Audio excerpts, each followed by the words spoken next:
Om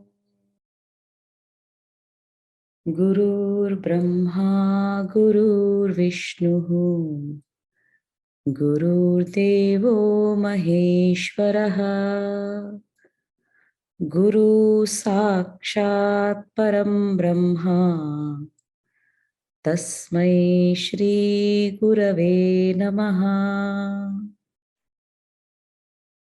Om Swami, Om Swami, Om Swami.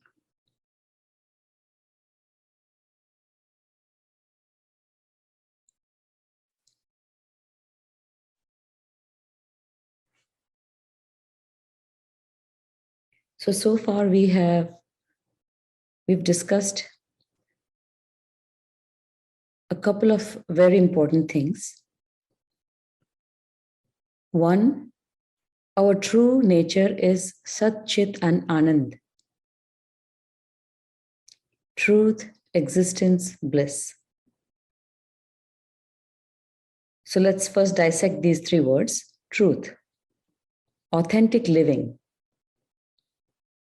We don't want to become better people. We want to become more authentic. How we are within, that's how we are without. There's no pretense and there's no covering. So that's our true nature. So however we are within, we portray ourselves without any pretense. If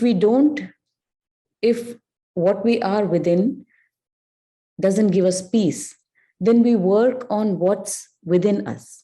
Instead of changing the superficial behavior, we go to the deeper level and we change the way our being is. But we are authentic, we are truthful.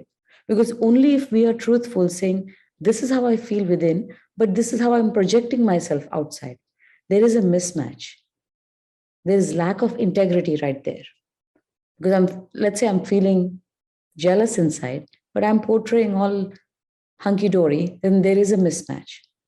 Only when we accept how I feel within, I'm able to say, okay, this particular feeling within me is creating imbalance, is taking away my peace. So let me work on that. That's truth. Sat, Chit, existence. Wherever we are, whichever time of the day, we are always the same. The inside. We are moving towards that state of equanimity, that we are always existing as pretty much the same. There is a constant, like we talked about the ocean and the deep ocean, the waves on top and the deep ocean. No matter what keeps happening up top, the deep ocean remains still. I don't even want to use the word still. A certain sense of equanimity, saying it's okay. And we also recognize the cycle of samsara. The things keep happening in a cyclical manner. Today, I might feel upset over something. Similar situations might happen again next week. And if I get exactly similar amount of sadness and, same amount of being upset, then I haven't learned from what happened this week. If I picked up what happened this week, okay, so this occurrence happened and it disturbed me this much. But that occurrence eventually went away because everything happens in a cyclical manner. What's there to get so bogged up about?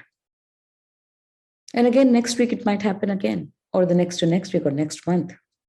So when it happens again next month, I will remind myself, remember it happened last time and it went away. What's the big deal? This too shall pass.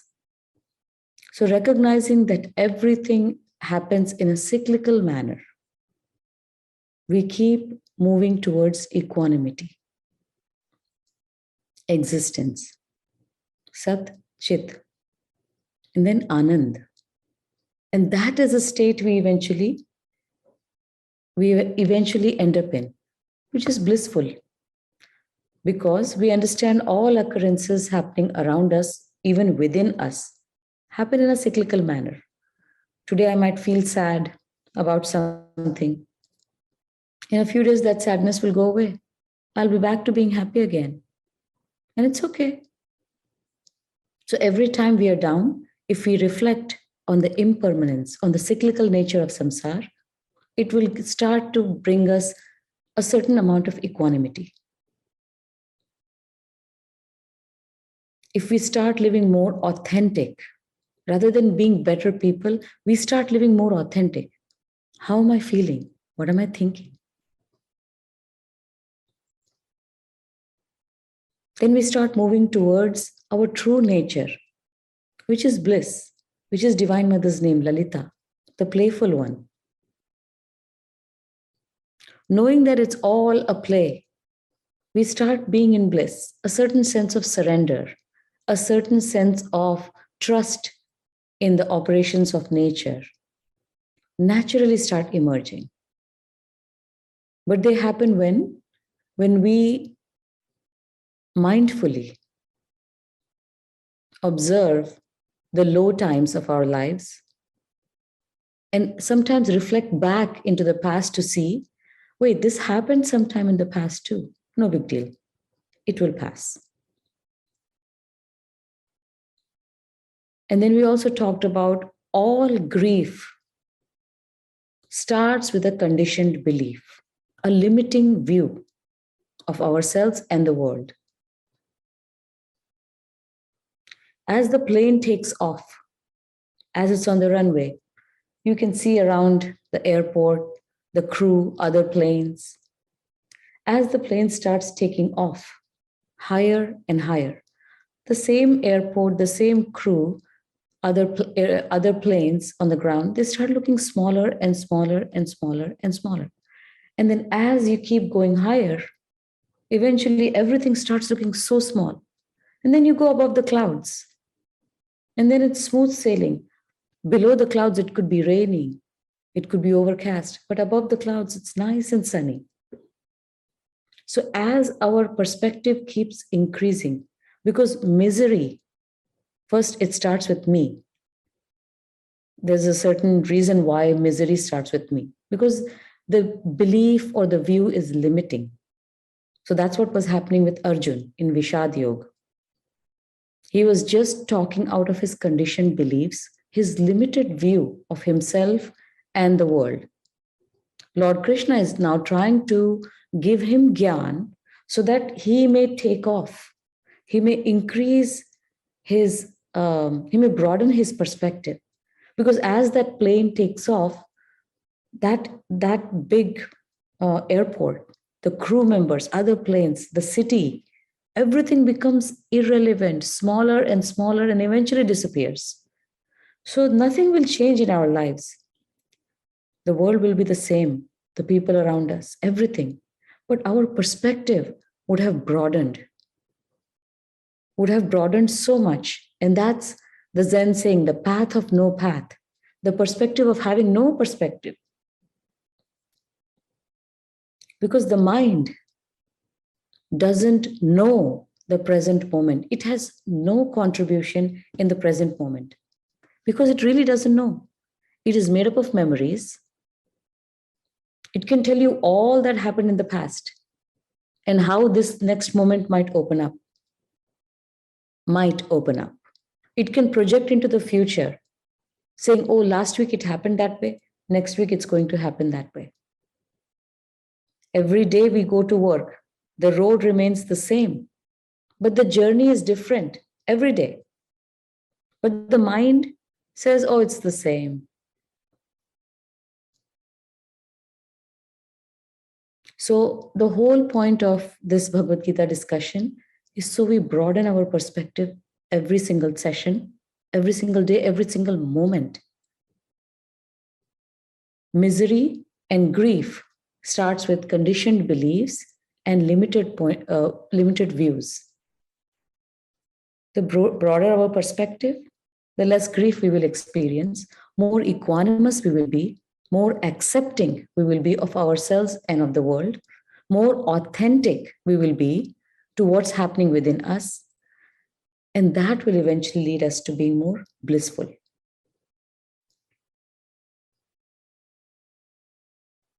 So that's the journey of really ripening our inside to align with our true nature of Sat Chit Anand. Once we are blissful, right? Once we are blissful, remember we talked about how the world will not change, people will not change, but our perspective would have changed forever. And that's transformation. When we bring changes at the level of the body, at the level of the thoughts, at the level of the feelings, it's a change. It can go back. But when we bring a transformation at the level of the being, our actions change, our thoughts change, our emotions, our feelings change. And that change is irreversible because now that's not change anymore, that's a transformation. So the whole point we talked about last time, the reflections, 3 times a day, was to continuously see if I'm walking towards being more blissful or not. We all have to use our body to do actions. Even just to sit, we have to use our body. We all have to use our mind to think thoughts. We all have to use our emotions to feel feelings. There is the body, there is the mind, there is the heart. There's no denying that all of us have the three.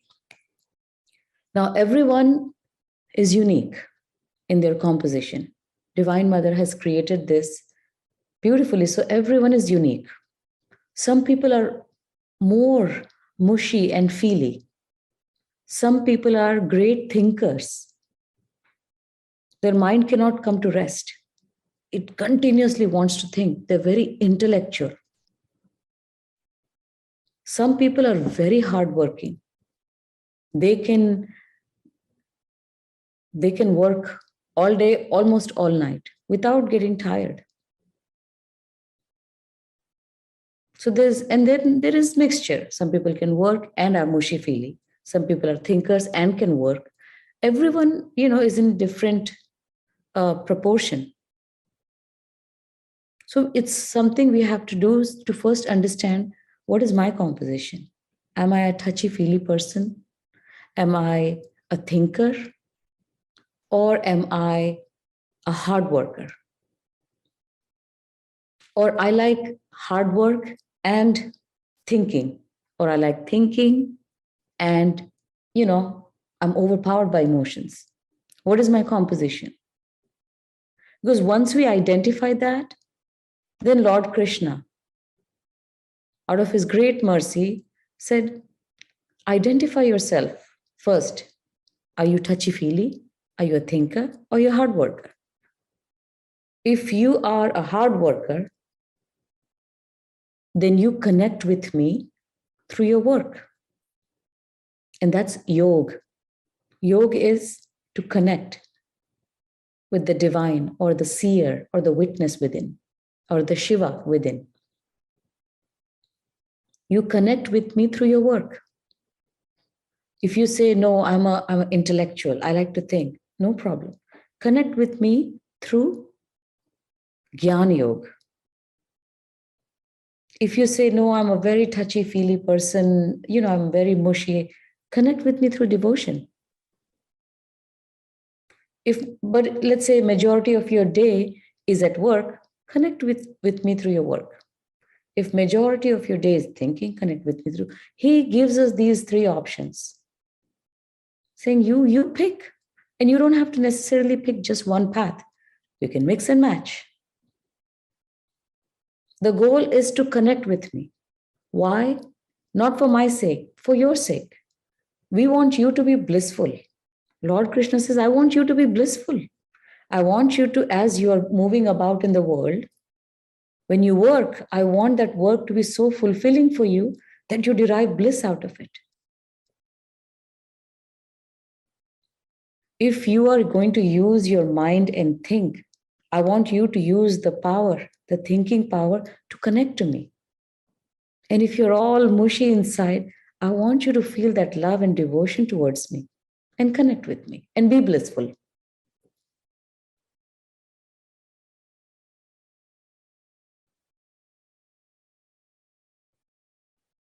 So there was a story I narrated recently at a conference, and I will narrate it again. Um, a great, beautiful chapel was being built. Let's say a temple was being built, and there were construction workers breaking rocks. So this one person goes and asks one question to three people. What is your idea or opinion about the kind of work you do? The first person he talks to, he says, it is great misfortune that I have to come here in this heat all day and break rocks. I hate my life. I go home tired. As soon as I go home, I go to sleep. Right? The next guy he talks to, he says, hey, what is your opinion about the kind of work you do? He says, well, it pays my bills. It puts bread on the table. Yeah, it's really hot. I really get tired. I go home and then I basically spend a little time with my family, but I'm very tired. And by the time it's time to go to bed, I just go to bed and I don't have any opinion. I'm neutral about it. It pays my bills. The third person he talks to, hey, what is your opinion about the kind of work you do? He says, this temple is being built here. It's going to stand here for at least the next 100 years. And guess what? I have been chosen to be a part of history. So I come here with great joy that I'm a part of this history. Although all I do is break rocks every day. That's all I do. These big rocks, I break it into two. And then the sculptor takes the rock and does his thing. My job is to just break this big rock into two. But I love it because I'm part of history. And then even Swamiji, I think in one of the Walk the Dragon sessions, I think he talked about how a janitor was asked by JF Kennedy, hey, what are you up to at NASA? And he says, I'm putting a man on the moon. And he was just cleaning the floors. But he was involved saying, I'm working here to put a man on the moon. So here we see three attitudes towards work. I hate my job. I hate my life. First attitude. Second, I do it because it pays my bills. No big deal. I feel neutral about it. And the third is, I derive great joy from my work. I feel like I'm contributing. Mind you, this person was just breaking a big rock into two pieces. He was not creating beautiful sculptures out of it. But he derived great joy.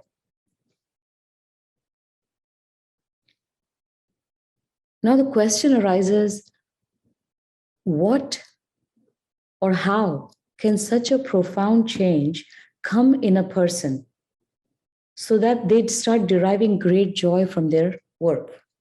And that's where Swamiji talks about devotional service.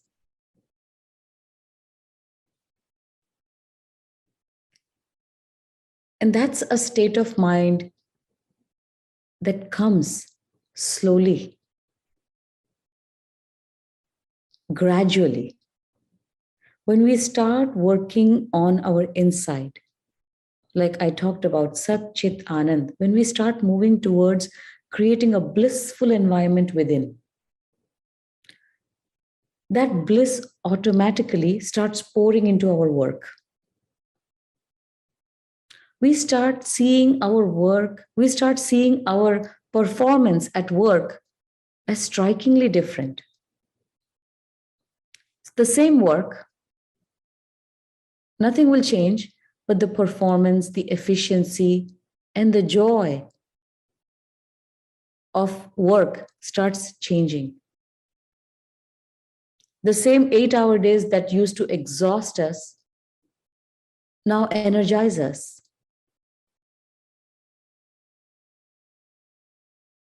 And then we start moving toward, then we realize it's like a deep transformation within that happens, saying, everything I do it for you. It's my service. Whether I'm talking to people, whether I'm at work, this gradual transformation starts happening within, saying, yes, truly, this is my service. You feel so grateful, so blissful within, that work starts happening as service. There are two ways to go about it. One, we can do it more superficially, saying, okay, I read some scripture today, or I attended a satsang today. Let me start working with a sense of service. That will only last maybe a few hours, maybe a day or two, maybe even a week. And then it'll fade away. That sense of service will fade away because it's not coming from within.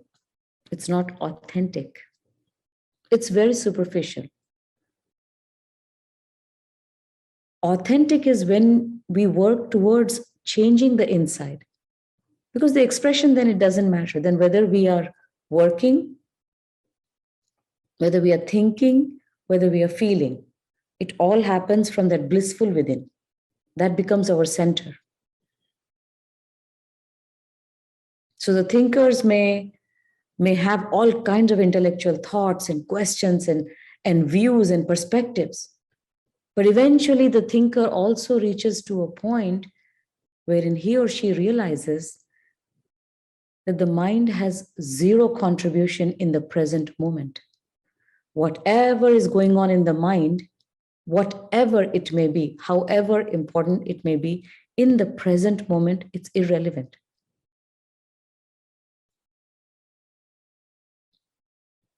So then we start using the mind as a tool in the present moment to discover the beauties of the world, to perform our actions, to perform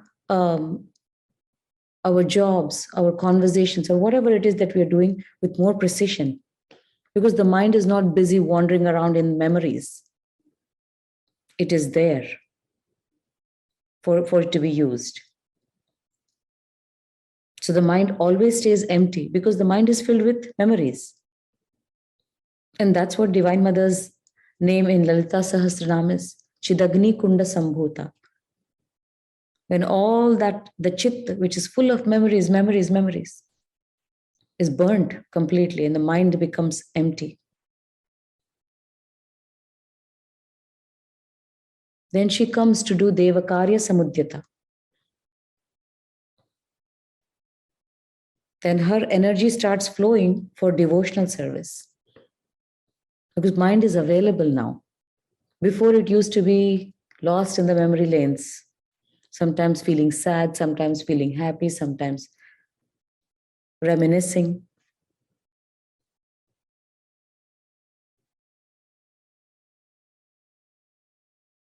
So if we really want to understand Karma Yoga or Bhakti Yoga or Jnana Yoga, first of all, we have to know which is our strength. And then we bank on our strength initially to be more blissful. We still perform the other two, but the majority of our blissfulness comes from that strength. And then we start deriving more and more blissfulness from that activity. That is our true strength. And once we start filling our inside with more and more bliss, then we start experimenting. Then we start superficially working towards bringing that in actions, in thinking. I can just share my own journey. I've been always a very touchy-feely, mushy person within. Emotionally very dominated by emotions. So bhakti and love and devotion was my path. That's where I derived most of my joy, my inner bliss. I still had to work. I had to do a little bit of thinking. I'm not a big thinker. But then I invested my time in both. So we will eventually reach a stage wherein we realize no matter what's happening, it's service, it's seva, it's devotional service. So we first identify what's my predominant strength, and we derive most of our bliss from there. Or whatever little bliss we can extract. And we start looking at our work differently, gradually, slowly, without forcing, without any pretense. Remember, authentic living, acceptance, broadening our perspective, using our strength towards to walk towards blissfulness, filling more and more our inside with bliss so that other areas start experiencing that bliss that we have within. This requires self-reflection. Without self-reflection, this is just attending a feel-good session and then going back to where we were. It's really nobody's loss except for ours. Sri Krishna took all this time to explain to Arjuna because Arjuna expressed his grief, his misery in the first chapter. Slowly, he took him on that flight, high up, so high up. Eventually, Arjuna said, "Now I shall do what you asked me to do.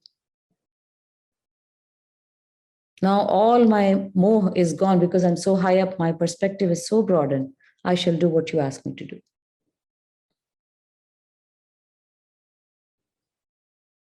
So a little bit of self-reflection.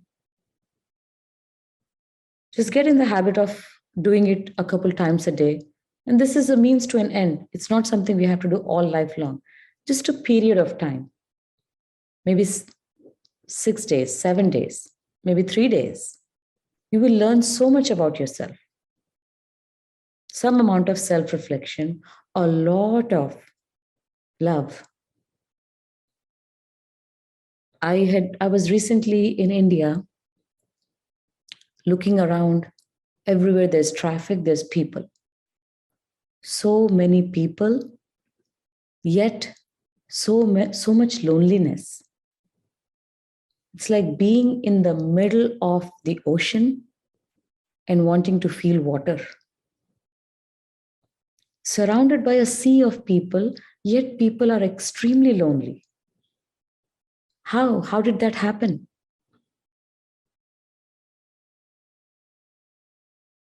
Because misery starts with me.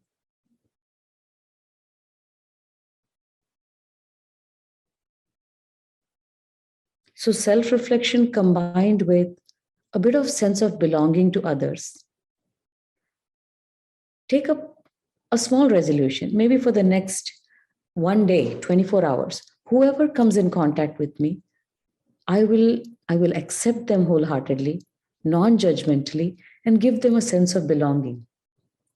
Maybe I'll just pass on an honest compliment. Maybe I'll just smile deep from my heart. Maybe I'll look into their eyes. If it's a small child, maybe a small pat on the back. This love that we allow to flow outside, remember, it flows through us. It cannot flow without us being there. So it first fulfills us, then it goes to others.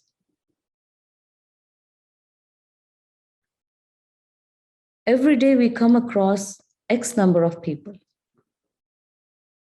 At least we should try to touch the hearts of at least half those people. In India, I know it may be difficult because there's people everywhere. But every day, if we make some attempt to maybe listen to someone, maybe ask someone, how's everything? How are you feeling? Can I help? Can I be there in any which way? That will start changing our inside. And once that change starts happening, the attitude, the perspective towards work will change. The perspective towards our own thoughts will change. Our mind will become a real useful tool to perform so many things more efficiently. And our feelings Heart is the truest connection to divine. It connects, it's like the quickest, it's a shortcut. Because when the heart is activated, there's no ego. When you're overflowing with love, there's no ego. And you feel that connection.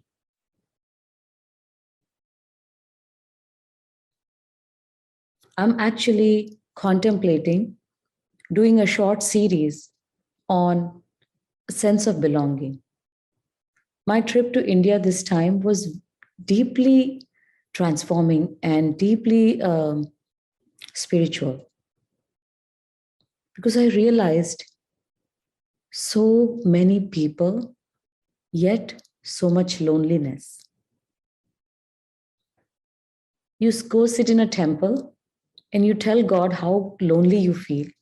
Like Swamiji says, the Vigraha is not going to talk to us. But if we all transform, and if someone comes to us saying, I feel lonely, we are in such a unique position to give them so much love, so much sense of belonging, that that loneliness will disappear. And when that fulfilled person meets another lonely person, they will be able to fulfill the other person's lives. And it can go off as a chain reaction. The planet needs healing. The planet needs love. The planet doesn't need more, I don't want to say religion, but, rigidity. It doesn't need that. It needs love. So that's all I have to say. Let's focus on some amount of self-reflection and a lot on giving a sense of belonging to others.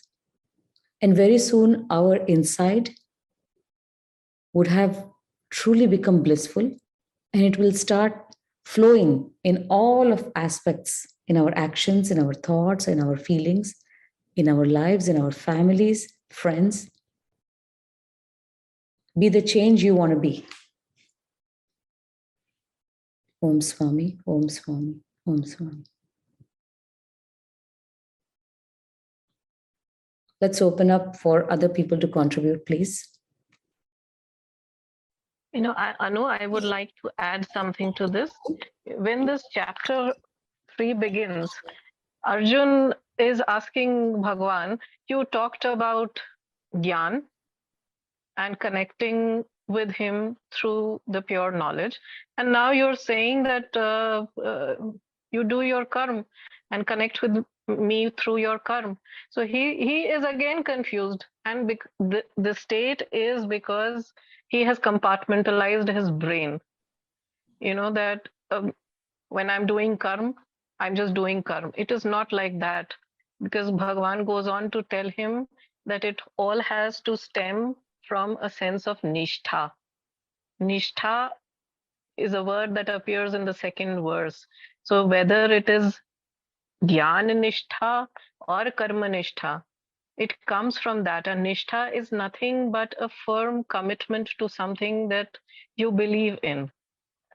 So I was just looking up what Swami has said about it, because whether it is gyan or karma or sankhya, in any which path that you choose to follow, the aim and the end goal is the same.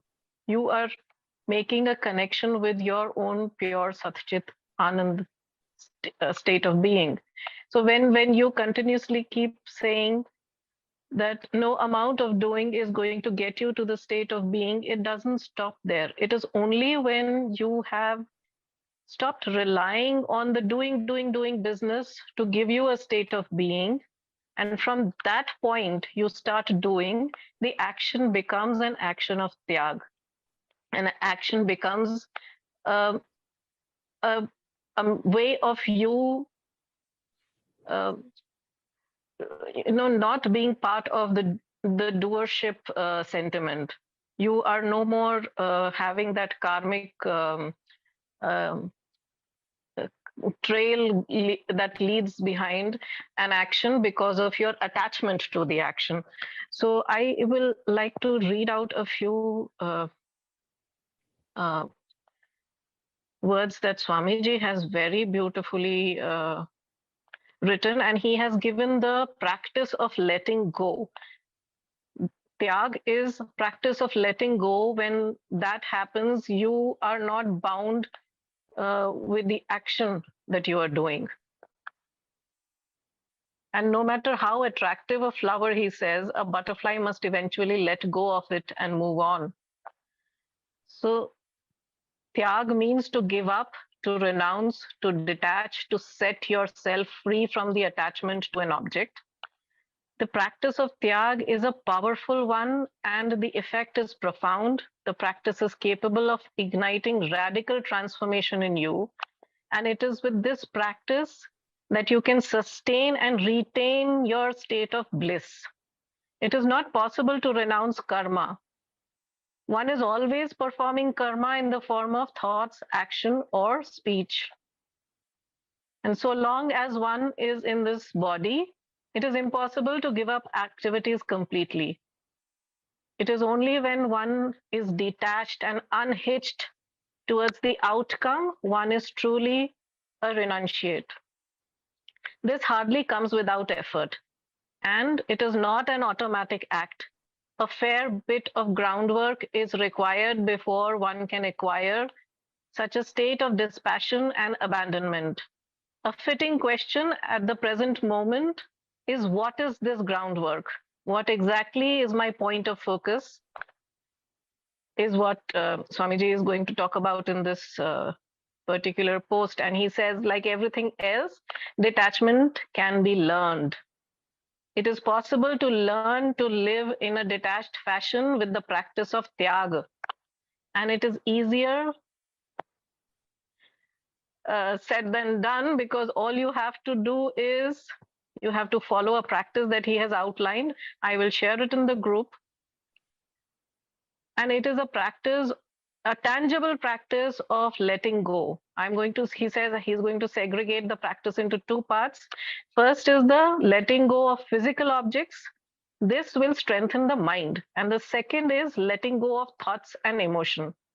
So I personally feel that if we can dedicate a week of doing this practice consciously, the essence of this chapter will somewhere start infiltrating into us. And this will be, a emotional transformation in due course, is what Swamiji says. He has outlined the practice. It is consciously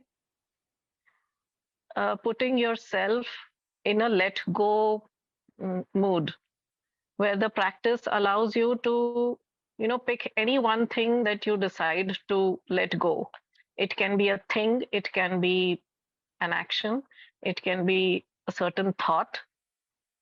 And he says he has given a table, whether it is consumption, if you're trying to refrain from using something or an object, or you're trying to refrain from a certain thought or certain kind of speech, or it is a desire that you are consciously, continuously desiring, but you are now trying to abandon it with a certain sense of detachment, or you're contemplating on a certain object or thought which you want to refrain from, or it could also be certain random thoughts on any object of the during the day which you want to just let go of. So the complete practice of Tyag means abandoning consumption, desire, contemplation, and thoughts of the object of attachment. And in the line of framework that he has given, he has elaborated what Tyag means with an example. You can go through it when I share the link to this post. And then he goes on to say that when you let go, you gain freedom. It further leads you to a state of independence, peace, and fulfillment within. Ultimately, if you can let go of everything that gives you grief, every agonizing emotion, every discursive thought, you can well imagine your blissful state, I hope. Go on, learn to let go so that you may let yourself go free.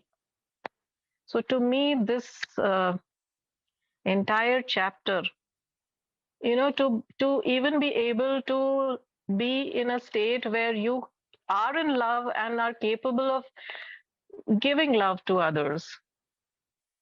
Even before you reach that state, you have to do a lot of groundwork, as Swamiji says. An action in which a lot of doership is involved. ये मैंने किया और फिर उसने ऐसा कर दिया. ये मैंने किया. This मैं, like Anu said, ये me starts with, is the beginning point of misery. Misery all starts with me. ये मैं जब खत्म होगा तभी तो कुछ और होगा.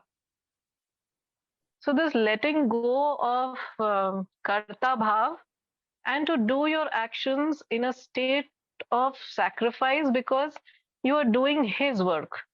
Ramakrishna Paramhans used to say this very beautifully, that every act of his is mother's work. Sharda Ma used to say that, she used to tell all these women, you should consider your house as mother's house, your children, your husband, and your family as mother's children. When you are living and doing work in your house, you are serving mother. You are doing her work. With this, a lot of dispassion and detachment comes. You do your work with all the nishtha, with all the love, but you're not attached to that action and the fruits of that action. So here Bhagavan again tells Arjun that you have to do this for dharma. You're not doing this, you're not entering this war, you're not going about a venture that is going to end up in severe consequences because of your own vested interest. You're going to do it for the sake of upholding dharma. The sense of doership is what is killing Arjun. So that's what I have to share about my study and understanding of this bit of the chapter. And if anyone else wants to ask, say, or contribute, may please unmute yourself. Any questions you can put in the chat. So the question is, I feel very empty and lost at times, as if I'm wasting time. Very, very good question. I'm glad you asked that. You see, it's a deeply conditioned behavior that starts in childhood. As soon as and I do that to my kid also. If he's just sitting and relaxing, what are you doing? Why don't you do something productive? Why are you just sitting? And then the child feels like, okay, I better get to do something. Okay. Or why are you just watching TV? Why don't you get up and do something? Why are you wasting your time? Well, what's wrong in watching TV? I understand as a child, we need to direct the child to do what they're supposed to do. But playing is part of their life. So I had to kind of understand this own parental voice in me and tell myself, he's finished his homework. He's done what he's supposed to do. He's watching TV, he's relaxing, he's playing. Let him do it. It's okay. To relax and rest is not a crime. My own mom, I'm telling you, if she sees me sitting, even just recently I was in India, I visited, she's like, why are you just sitting? Why don't you just pack your stuff? I'm like, I still have one more week. And then she was like, okay. Literally a few seconds later, why are you just sitting there? Why don't you go do that? And then I would see her, and I'm like, okay, sit down, let's chat. She would sit for some time, and then she's like, okay, let me go make some chai. I said, for who? Papa will be back home. I should go make some chai. I said, when he comes, we'll make it. Relax. She relaxes for a few seconds, and then she's like, let me go start seeing what we need to make for dinner. I said, relax. It's just 6:30. We'll look at it at 7:30. Basically, sitting and relaxing is a crime. That's a conditioned behavior, conditioned belief. So to feel that, yes, I'm wasting my time, I'm wasting my life, is not 100% true. See what you need to do. Once you're done with that, why dig for more work? If you're always in the doing, let me keep doing, and that's what I was talking to someone saying, don't make a to-do list. Because let's say you die the next moment, nature will respect your to-do list and bring you back as many times as need be so that you get your to-do list done. A very wise man once told me, there is nothing to be done and plenty of time to do it. There is nothing to be done and plenty of time to do it. So this feeling that I should be doing something, is directly coming from a restless mind that has harbored and accepted the conditioned belief that you got to be doing something all the time. Once you are done with what you're supposed to do, and we all know what we are supposed to do, which is what Swadharma is. We'll talk about that next time. Swadharma is, you know what you need to do, just do it. Do it and then relax. The other thing this conditioned behavior belief does is it programs us to procrastinate. You see, we are all eternally free beings, right? Innately, we are free. We don't like to be told by anyone what needs to be done. So from childhood, the child is told, do this, go do homework, go do reading, do some tables, do some math, blah, blah, blah, blah, blah. That creates procrastination in them. Because they're like, no, I don't, inherently they feel like, no, I don't want to do it because you told me to do it, I'm not going to do it. This happens at a subconscious level because the child is free, it wants to be free, but it's caged by the parents' expectations. So it creates procrastination. So the child grows up, becomes an adult, and now procrastination is part of that child because the child was always told what to do. And it doesn't stop at the child level, even as adults. People are always telling us what to do. Do this, do that, do this, do that. But if you're left free, if you need to cook, you will cook. If you need to eat, you will eat. If you need to do this, you will do it. So understand two things. First, if there is procrastination in the work that you need to do, it's because of this.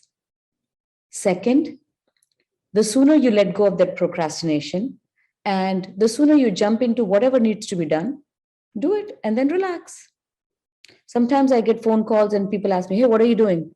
I'm relaxing. What do you mean? You have no work to do? No, I'm relaxing. Whatever I needed to do, I did it. I'm relaxing now.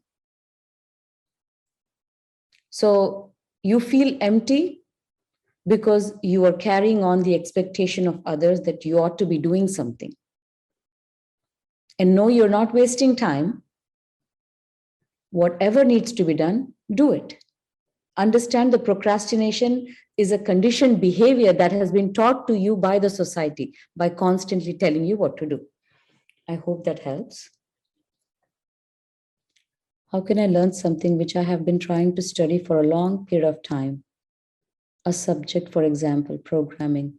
I'm not enjoying studying it because every time I try a problem, I have to look at the solution. So how can I improve it or should I leave it? How will I improve my concentration?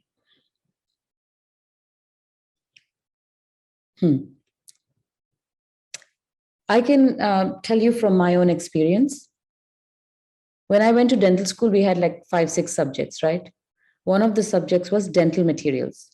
It was like living in hell. It was the most boring subject.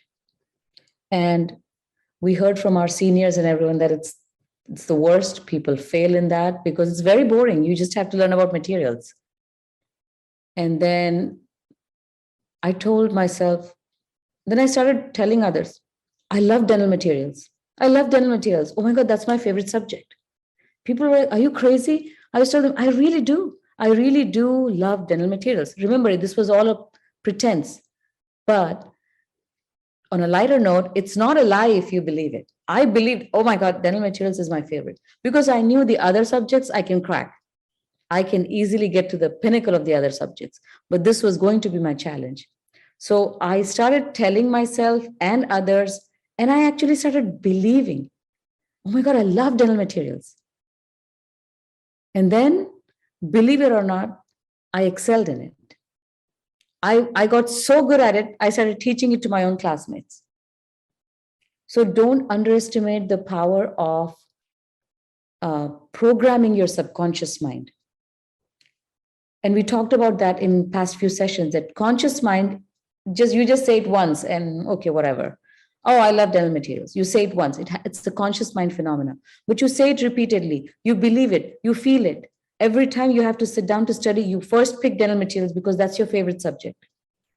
And now it's becoming part of subconscious programming. Now, whenever people talk dental materials, you're like, man, that's my favorite subject. So now from conscious mind, consciously, mindfully, you have made it a subconscious behavior. Try it for a few days. You will start viewing it differently. Mind is foolish.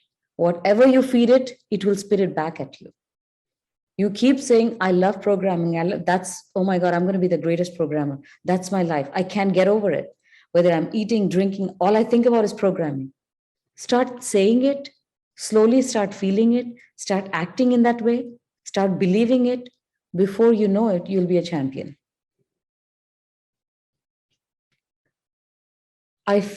Next question.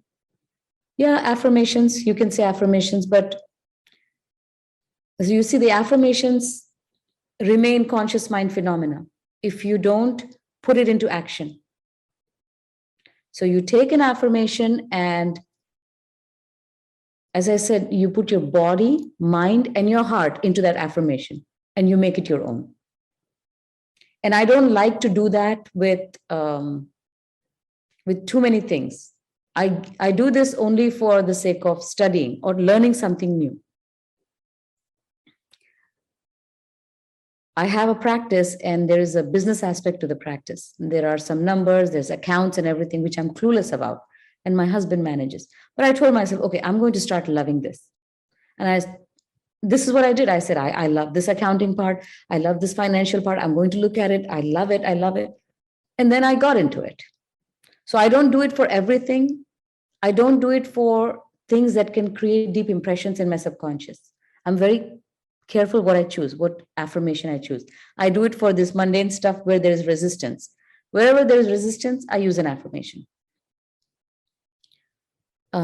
Next question. I also felt if you see animal species other than human, the only purpose is survival. So eating and saving themselves. It's because of our restless mind we need to do something. Yes. No child is born with a mind. That's why they are in samadhi. Then the mind is given to them by their parents and the societies. Kuch kar lo, do something, be productive, blah, blah, blah, blah, blah.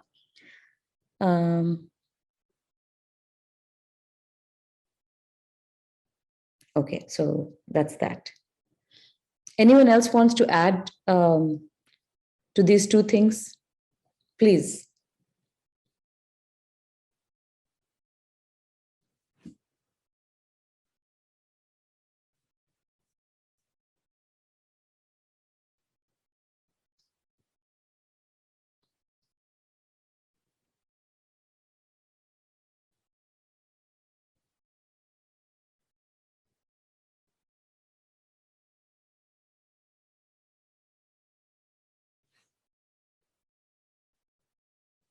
Okay, so should we end the meeting?